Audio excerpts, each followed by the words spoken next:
Anholster pone a disposición su expertise para dar vida a una plataforma que invita a generar un relato basado en datos del Chile de las últimas 3 décadas.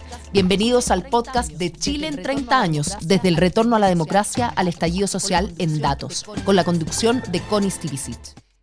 ¿Cómo están? Muy bienvenidos a este nuevo capítulo de Chile en 30 años, del retorno a la democracia al estallido social en datos. Esta plataforma generada por Anholster para exponer con información, con estadísticas, con datos, ¿verdad? De manera de poder ir generando un relato basado en cuestiones concretas de este Chile de las últimas 3 décadas. Hoy día queremos hablar de algo que ha marcado fuerte la pauta en el último tiempo, que tiene, por cierto, las 3 décadas y más de historia y que está puesto en el tapete hoy día porque probablemente va a ser sujeto de una reforma, al menos desde la perspectiva del debate legislativo. Vamos a hablar de las pensiones. Y para eso tenemos 2 grandes invitados. Estamos junto a Elisa Cabezón, economista y directora de Evidencia en el Laboratorio de Políticas Públicas Pivotes. Elisa, bienvenida, ¿cómo estás? Hola Connie, muchas gracias por la invitación. Y también está junto a nosotros Guillermo Larraín, economista, académico, expresidente del Banco Central y también ex superintendente de AFP. Guillermo, bienvenido. Gracias también por estar con nosotros. Muchas gracias por la invitación. Muy interesante. Saludos, Elisa. Quiero pedirles a los dos que hagamos una mirada que se haga cargo de la trayectoria que ha tenido el tema de pensiones en estos últimos 30 años. Datos hay por montones, ¿verdad? Pero esa mirada nos permite entender el punto en el que estamos hoy día, que alguien podría decir es una suerte de punto de inflexión. El sistema de pensiones ha sufrido algunos cambios, pero buena parte del mundo político que considera que no han sido suficientes y por lo tanto estamos hoy día enfrentando el debate legislativo respecto de una reforma o que podría traer una reforma que algunos definen como estructural. En esa mirada del sistema de pensiones en 30 años, parto contigo, Elisa, ¿cuáles serían las definiciones claves que harías tú? Sí, yo creo que acá lo clave en este sistema de pensiones, y en cualquier sistema, para tener buenas pensiones hay que ahorrar, ¿cierto? Las personas durante su vida laboral ahorran para tener un ingreso cuando se jubilan y dejan de trabajar. Y el mecanismo de ahorro en Chile es el sistema de capitalización individual, en que un 10% del sueldo de los trabajadores formales, que están en el mercado laboral formal, lo depositan en su cuenta, y esa cuenta las administradoras privadas, las AFP, lo invierten en el mercado financiero y lo van multiplicando con las inversiones. Esa es la fuente de financiamiento de nuestros ahorros previsionales. ¿Y qué ocurre? La principal fuente de nuestro ahorro es el empleo formal. Sin empleo formal no puedes financiar pensiones, bajo ningún sistema, ni siquiera con sistema de reparto, cuentas nocionales, ahorro colectivo, etc. Bajo cualquier sistema necesitas este empleo formal. ¿Y qué ha ocurrido en los últimos 30 años?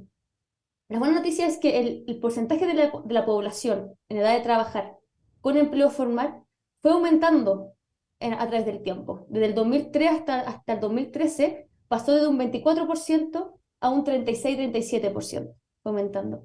La mala noticia es que desde el 2013, 2014, desde esa fecha hasta hoy, ese porcentaje, esa cobertura de la población con empleo formal está estancada.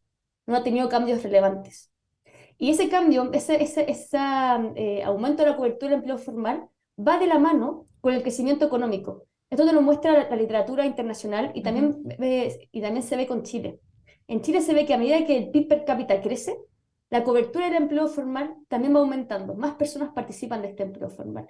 Y del año 2013 hasta la época, hasta la fecha, los últimos 10 años, tanto el PIB per cápita como nuestro empleo formal están estancados. No han ido mejorando. Y también otro dato, a nosotros nos gusta mucho compararnos con los países de la OECD. Hay algunos sectores políticos que dicen, ¿por qué Chile no tiene las pensiones, no tiene la seguridad social de los países desarrollados? Bueno, en el promedio de la OECD, el porcentaje de la población en edad de trabajar con empleo formal es un 50%. En Chile solamente un 36-37%. Es una gran diferencia. Con esa cobertura baja de empleo formal no tenemos cómo financiar buenas pensiones y esa cobertura está estancada los últimos 10 años junto con nuestro crecimiento económico. Yo creo que eso es uno de los grandes problemas que tiene Chile hoy. Guillermo. Bueno, yo creo que los datos que ha puesto a disposición de todo Anholster en el sitio, la verdad es que ayudan mucho a entender gráficamente algunas de las cosas que está diciendo Elisa y otras. Yo creo que hay un tema muy relevante en términos de la formalización del mercado de trabajo, de eso no hay duda alguna.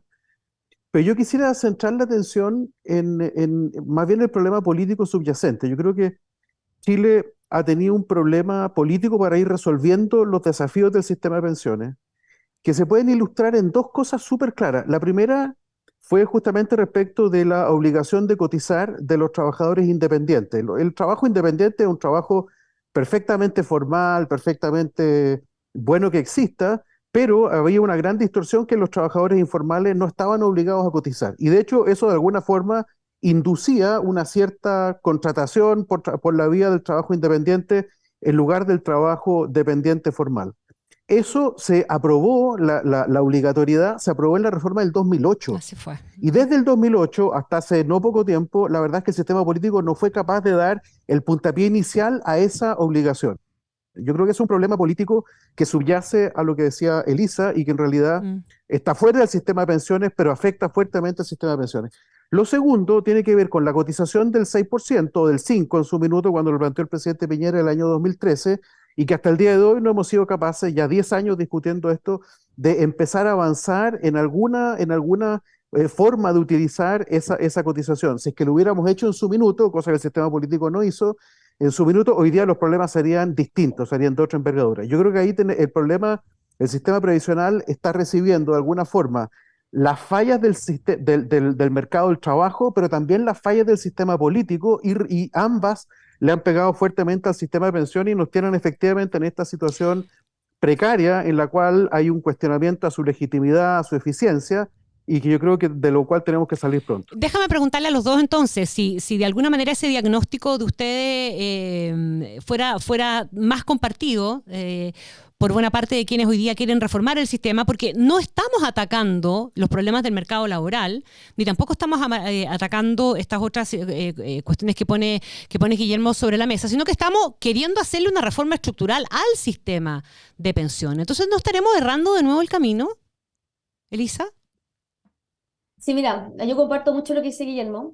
Acá la clave es aumentar el ahorro, ¿ok? Esa es la clave. Entonces, para aumentar ese ahorro hay dos mecanismos. Uno es a través del crecimiento económico, que eso crea empleo formal y que está estancado hace 10 años, que es un tema económico que está estancado, que ahí después yo Felipe me meto en ese aspecto. Uh-huh. Y el segundo aspecto que tiene paralizado o estancado el ahorro es lo que dice Guillermo, estoy muy de acuerdo en el sistema político. Desde Bachelet 1, que se discute en aumentar la tasa de cotización.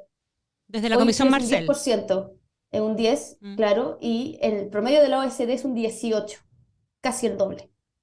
Y eso es un diagnóstico que está claro y todos los técnicos van a estar de acuerdo contigo que hay que aumentar esa tasa, pero no se hace. Y de hecho, el ejemplo que dio Guillermo de los independientes, de los trabajadores independientes, es un gran ejemplo.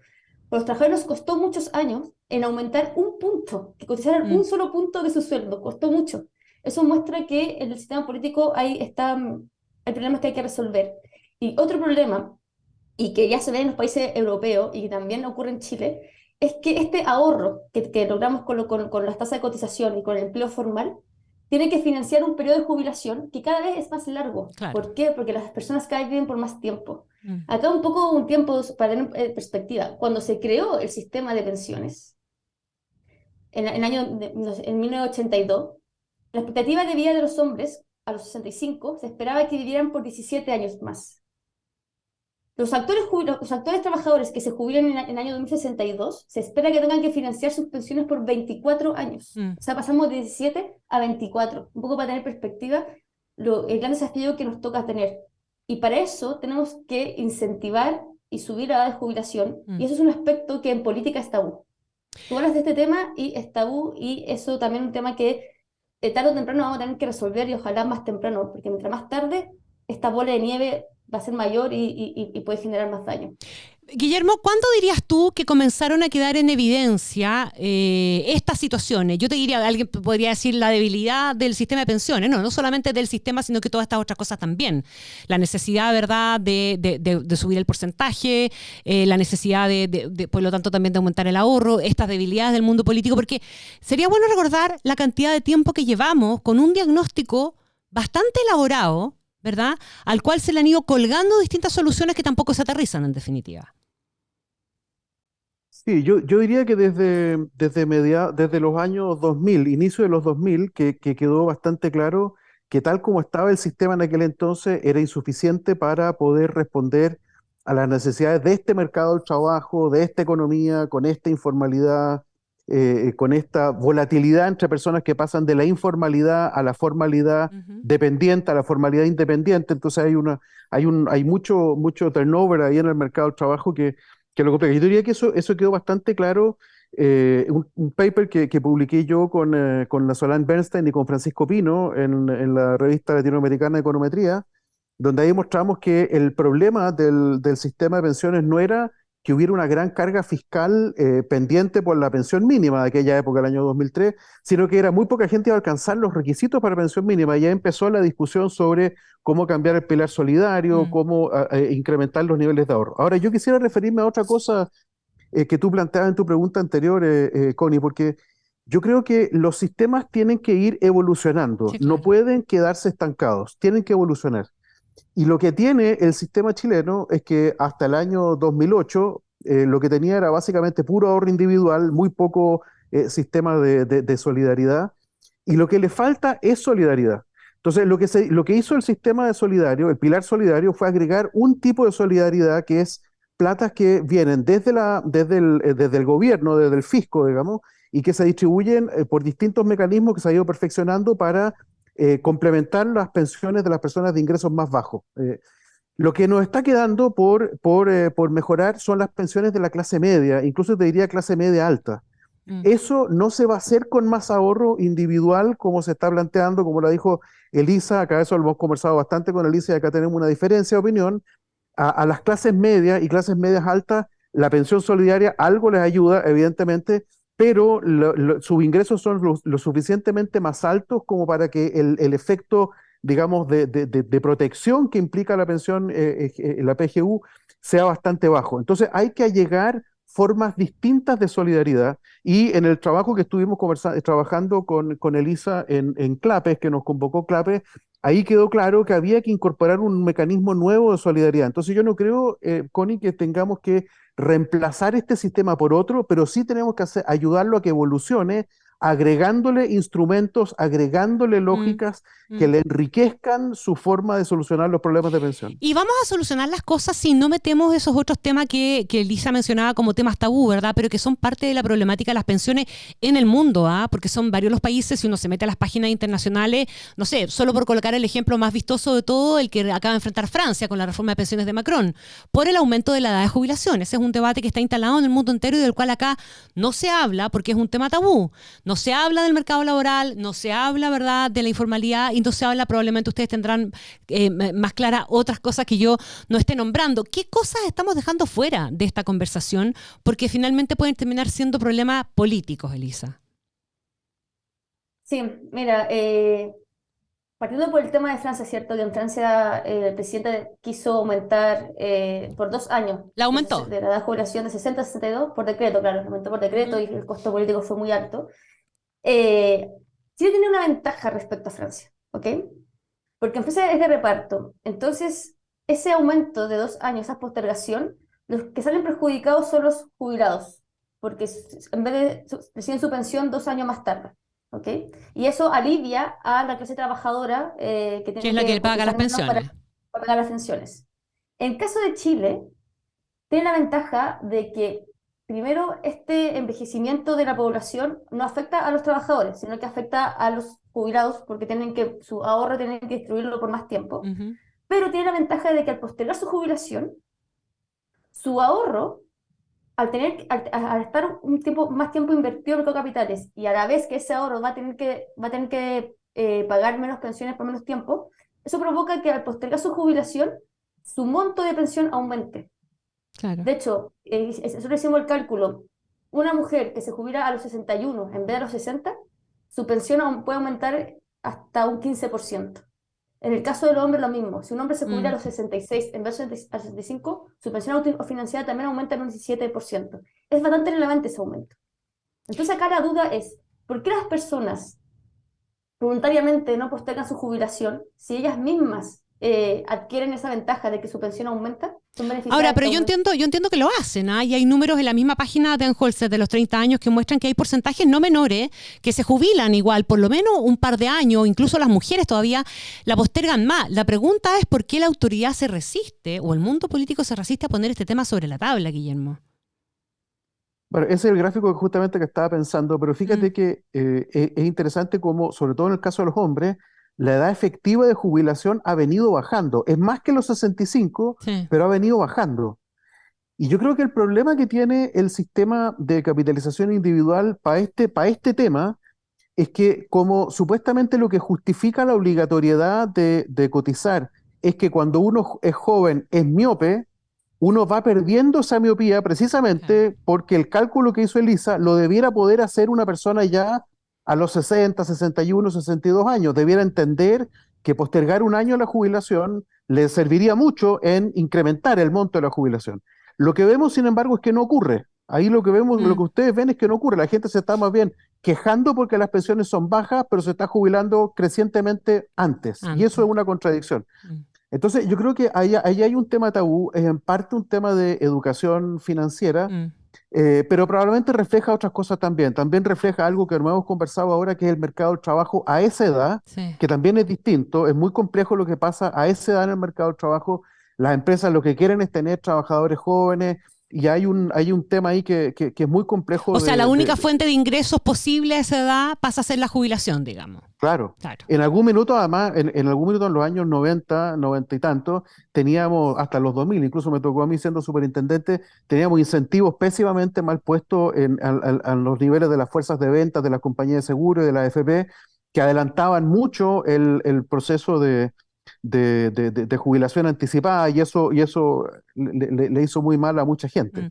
Pero hoy día que esas cosas ya están más o menos resueltas con el SCOMP, siempre hay algunas dudas de algunas personas, pero en general está más o menos bien resuelta, sigue siendo cierto que necesitamos generar condiciones para que la edad de jubilación se comience a postergar y no se siga adelantando. En el caso de las mujeres un poquito menos pronunciado, pero en el caso de los hombres, entre el año 95 y ahora la diferencia es de un año de jubilación antes, en promedio. Eso es mucho, es exactamente como decía Elisa, Mm. como un 17, 15, 17% de menor pensión que la gente podría tener si es que se jubilara un año después.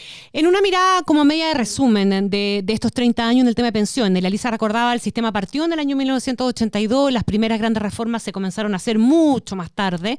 Tú marcabas como hito, Guillermo, el 2003. A propósito de este paper, el 2008 la Comisión Marcel dibujó algunos de los cambios y tuvimos el primero grande que fue, ¿verdad?, el tema del pilar solidario. La pregunta hoy día, para lo que viene después, ¿verdad?, para que luego de responder esto pasemos también a conversar un poco lo que viene como desafío de reforma del sistema.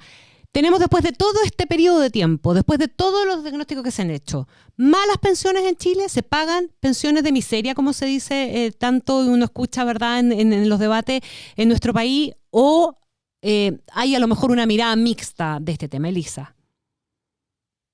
Sí, yo creo que hay que separar. Yo creo que, dado el ahorro que tenemos, dado la cantidad de cotizaciones que hay, y dada la perspectiva de Chile, que también Chile es un país que envejeció muy rápido en relación a Latinoamérica, dado el ahorro, yo diría que las pensiones en Chile no son bajas. O sea, el problema de Chile no es que nuestro ahorro, nuestro sistema es malo en ser eficiente en multiplicar el esfuerzo de cotización.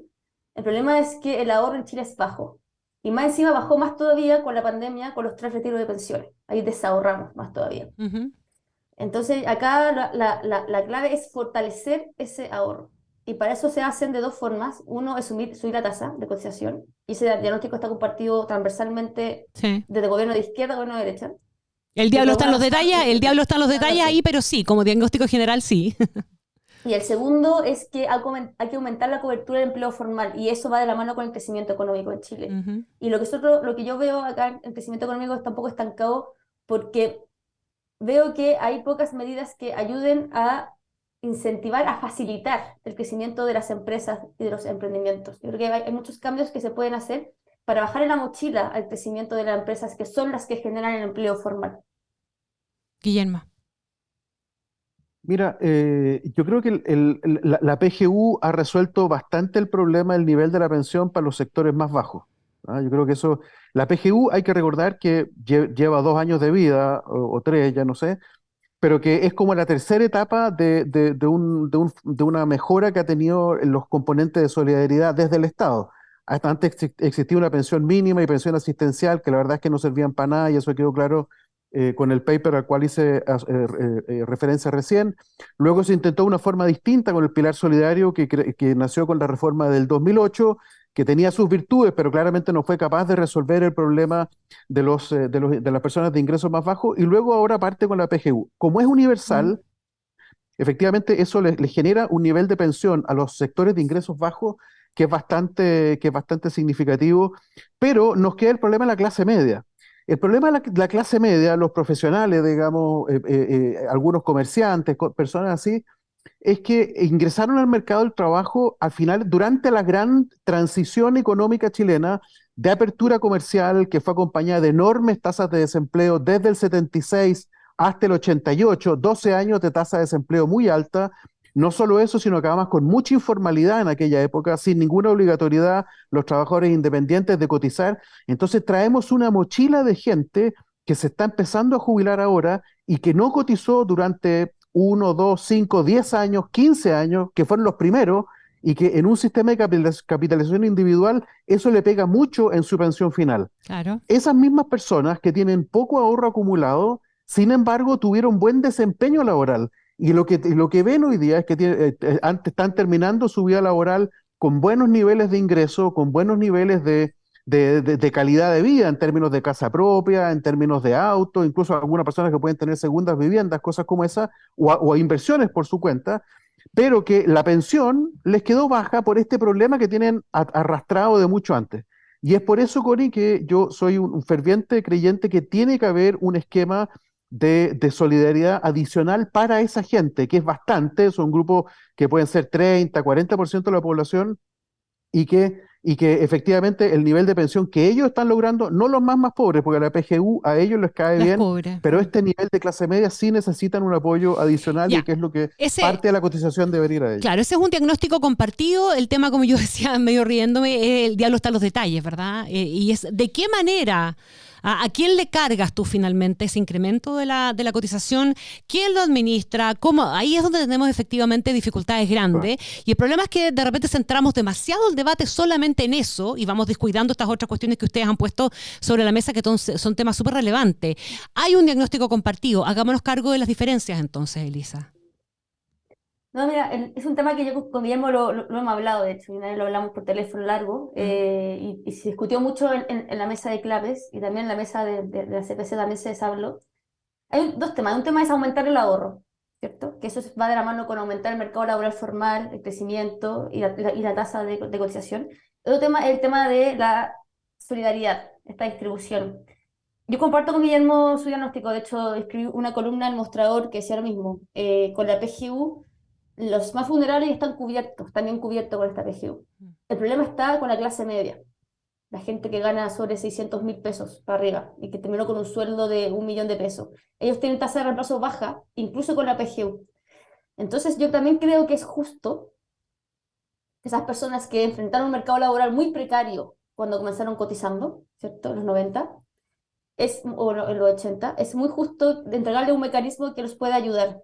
Y un mecanismo que se ha hablado es que a través de la cotización una parte vaya a solidaridad y esa solidaridad financie a la clase media según año cotizado.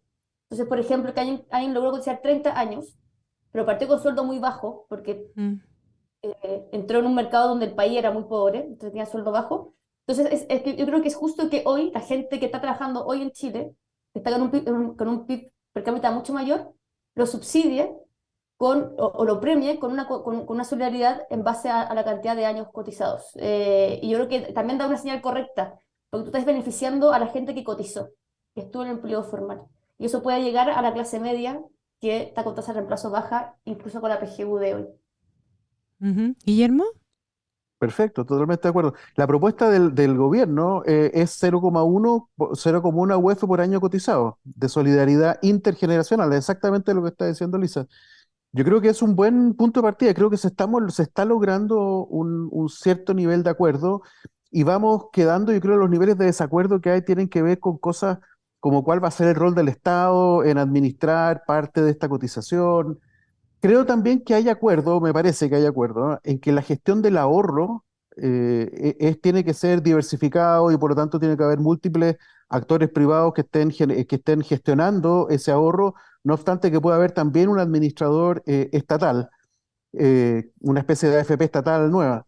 Y creo que entonces lo que va quedando es qué rol va a jugar el Estado, ese es uno, y lo otro tiene que ver con la separación de la industria, ¿ah? Esta idea de que lo que hoy día hace la AFP se Sí. separe en dos, uno que es gestión de ahorro propiamente tal, financiero, y lo otro que son los servicios que prestan la AFP, que algunos pensamos que puede haber economías de escala importantes y que haya que asegurarse que eso se traspase, esas economías de escala se traspasen a los afiliados a través de licitaciones. Yo diría que esos son como los tres puntos que van quedando, pero el resto me da la impresión efectivamente que se ha ido logrando un consenso que es valioso y que ojalá que no se pierda y que se aproveche estos pocos meses para sacarlo adelante. ¿Qué cosas de lo que están puestos sobre el tapete, y con esto los invito a cerrar la conversación, pensando en la discusión de la reforma de pensiones, creen ustedes que son viables y cuáles a estas alturas ven ustedes que van a quedar completamente fuera? Elisa. Bueno, lo que va a quedar completamente fuera, yo creo, son las cuentas nocionales. Esto es un mecanismo que instala el gobierno para generar solidaridad y que es totalmente necesario. Uh-huh. Uno puede generar solidaridad de manera mucho más directa, como por ejemplo que un punto de la cotización vaya a financiar las pensiones de los actuales jubilados por año cotizado. Por eso no necesitan las cuentas nocionales, administradas por el Estado y con toda una burocracia y que además es poco transparente el criterio sobre cómo se hace esta solidaridad. Yo creo que eso va a quedar fuera. Yo no veo consenso de parte de los técnicos con los que he conversado. Yo creo que también va a quedar fuera que la inversión de los ahorros sea principalmente de parte del Estado, que el Estado por default recibe el 10% de la cotización y el ahorro actual. Hay poco consenso en eso porque es mejor que es mucha plata que va a administrar ese ente, sea distribuido, se compita entre diferentes actores privados, compitan, para que no haya un monopolio en el mercado de capitales. Esas dos cosas van a quedar fuera. Y también va a quedar fuera, yo creo, que la administración de las cuentas, que es todo de la cobranza, la atención al público, etcétera, que también va a quedar de parte del Estado. Hay poco consenso, dado que las AFP ya han creado una institución que funciona relativamente bien. Entonces, partir de cero no tiene sentido. Entonces, un poco para aprovechar lo que ya se ha construido en los últimos 40 años, hay que aprovechar eso. Y lo que sí quedaría dentro es aumentar la tasa de cotización a un 6%. Eso quedaría dentro. Yo creo que esta solidaridad, según año cotizado, 0,1 por año cotizado, podría quedar. Yo creo que sería bueno que quedara. Y otro tema que puede quedar dentro son el tema de los fondos generacionales. Ya. Guillermo. Estoy bastante de acuerdo con eso. Para agregar un poco a lo que decía Elisa, yo creo que es importante que Chile se dé cuenta que no puede pasar haciendo reformas cada 15 años. Las reformas paramétricas en los sistemas de pensiones hay que irlas haciendo regularmente. Y eso yo creo que ha sido un gran problema que tenemos. Y yo instaría a que el mundo político avance ahora en las líneas de lo que decía Elisa, me parece bien, creo que es una solución bastante salomónica, por así decir. Y creo que lo que hay que pensar es que si nos equivocamos, si nos dimos cuenta que en lugar de un punto, como dice Elisa, que vaya a este esquema de solidaridad, al rato, en 5 años más, nos damos cuenta que no nos dio y ya nos comimos el punto y hay que aumentarlo más. Bueno, el gobierno entonces tendrá que definir qué es lo que hace. Pero creo que lo importante es que eso no debe servir como excusa para no llegar a un acuerdo. Hoy día creo que hay condiciones lo suficientemente grandes, lo suficientemente amplias como para que el sistema previsional comience a evolucionar. Hoy día, como estamos con este estancamiento, creo que le hace pésimo al sistema, le hace pésimo a los trabajadores, a los jubilados, y le hace pésimo al país, porque queda esta sensación de que todo el mundo sabe que hay problemas, pero nadie los resuelve. Y eso creo que genera una sensación así de desgobierno, y ya váyanse a la punta del cerro, porque si ustedes no lo resuelven, lo resolveremos nosotros. Entonces creo yo que es bueno avanzar. Bueno, lo resolveremos nosotros, y los retiros tienen un poquitito también esa lógica, ¿o no? La tuvieron en su minuto. Sin maximalismo, esa es la idea. Porque si porque si lo queremos todo, al final no tenemos nada. Quiero agradecerles muy especialmente a Elisa Cabezón, economista y directora de Evidencia en el laboratorio de Pivote, y también al economista académico y expresidente del Banco Estado y ex super de AFP también, Guillermo Larraín, por haber compartido este podcast aquí en decidechile.cl. Gracias, que estén muy bien. Muchas gracias, Chao. adiós, Connie. Chao, chao. Lisa, que estés bien. Yo los dejo invitados a seguir conectados y visitar el sitio www.decidechile.cl/los30.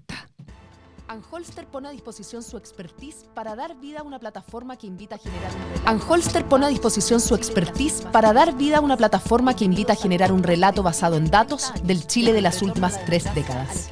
Bienvenidos al podcast de Chile en 30 años, desde el retorno a la democracia al estallido social en datos, con la conducción de Connie Stivicic.